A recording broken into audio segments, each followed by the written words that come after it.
If you were to ask any boy, 7 years old, 8 years old, 9 years old, where do you want to be when you're 25, 30? Where do you want to be? They're going to say, big house, fast car, beautiful wife. That's what they're going to say. Every single one. And slowly, the programming of the Matrix beats this dream out of men. I will tell you a story about me.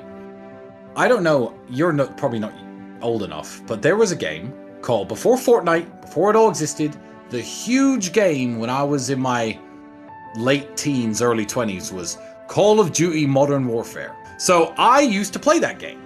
And this is the advice. The advice is hang around with people who see things, people who have a good mindset. I was with my brother, and I was like, oh, Andrew, I just completed this round. It's 41 kills, 1 death. That's pretty cool. Andrew looks at me from the couch. I swear to God, looks over at me and goes, yeah, Tristan, but it doesn't matter, does it?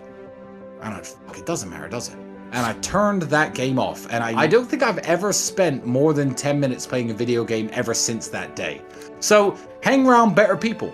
You know, if you're wasting your life, if you're wasting your talents, leave that group of friends. Cut low quality people out of your life. And slowly, as you go out into the world and apply yourself at different things that are more useful, you'll probably find out that you're not as useless as you think.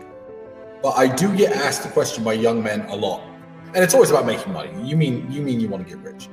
Cool. Let me tell you something.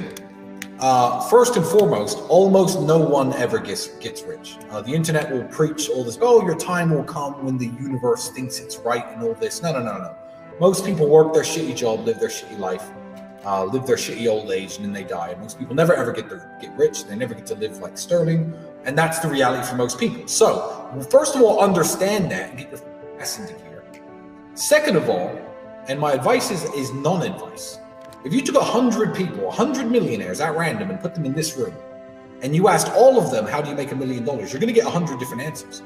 Elon Musk would say, I invented PayPal, and Jeff Bezos would say, I sold books online. Like, you're not going to get a definitive answer. So what do you think? Not necessarily what do you enjoy. Do what you enjoy, because most of what you enjoy won't get you paid. What do you think you could be good at? Sit and analyze yourself. What do you think you could be good at? Ask yourself that. I don't know you. What are you good at? Think about what you think you could do and answer the question to yourself. I can't tell you. And that's my advice. Like, look where money is moving and stand in the way. I know a dude when I was trying to buy a part for my car. He was like, oh, I know someone who's got car parts, will sell it cheaper. He heard I had a problem. He heard I was going to spend money on a car part. He jumps in the middle, probably made himself $1,000. I don't care how much he made. He saved me money. Look where money is moving and get in the middle. That's a good starting position. I never wanted to be a multimillionaire. Andrew once said to me, famously, Tristan, if we could just find a way to make like 50, 100 pounds a day from home, that would alleviate a lot of our problems. Start small, because as you climb the mountain and you reach where you wanted to reach, you realize that there are new mountains to climb. There are new mountains to climb for me right now.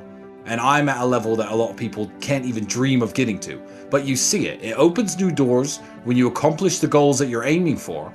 And it opens your eyes to what's possible from there. So don't think I want to be a multimillionaire. Think, okay, I want some financial independence. I want to work 20 hours at the fast food store instead of 40, but supplement my income from home. Okay, I've done that. Now I have more free time. Where do I go from here? I've reached that mountain. I've seen what's possible and aimed higher. That's it. So don't think how am I going to become a multimillionaire.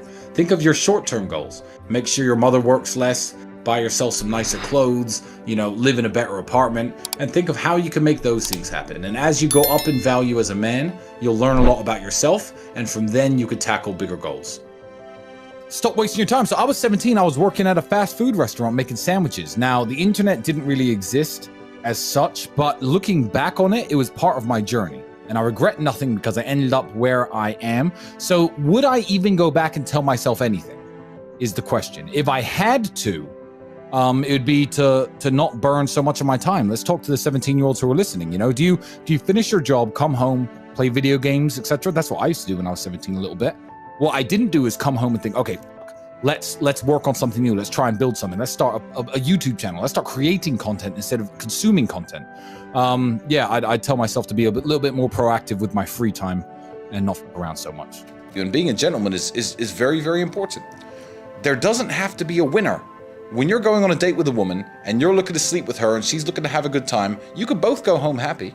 Right. You really can. You don't have to feel like you defeated her somehow or you tricked her somehow, and she doesn't need to feel like she used you somehow. Right. You can have a wonderful evening. You're nice to her. You open the car doors. You know, you buy her a bouquet of flowers. You have dinner. You make love. You go home. She's happy. You're happy. It's down to you. It's personal accountability. And that's what a lot of guys want to throw out the window these days. It's like failing in every business you've ever attempted and failing to make money, and then blaming capitalism, or failing in every boxing match or every American football game and NFL game you've ever played and blaming the referees or blaming the rules. No, it's personal accountability and it's personal responsibility. So I think a lot of these guys need to really, really look in the mirror, as I do. And sometimes I look at myself and think, Tristan, okay, you're a little out of shape. Tristan, okay, you've been sleeping too much, you've been partying too hard, you got bags under your eyes, you're letting yourself go a bit, and you have to keep yourself in check. You have to stay at the very top, and if you don't stay at your very top, you're not competitive anymore. Every single species on the whole planet is exactly the same.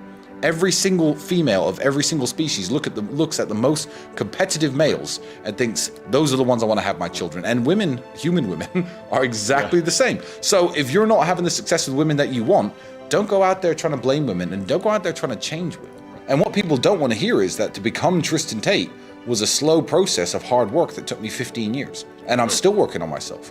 I think the Tristan Tate in 3 or 4 years is going to be a much better version of who I am now. Right. And what a lot of people want to do is, blame their circumstances, but they don't understand that. I mean, height aside, you could change every circumstance about you. You could change how handsome you are.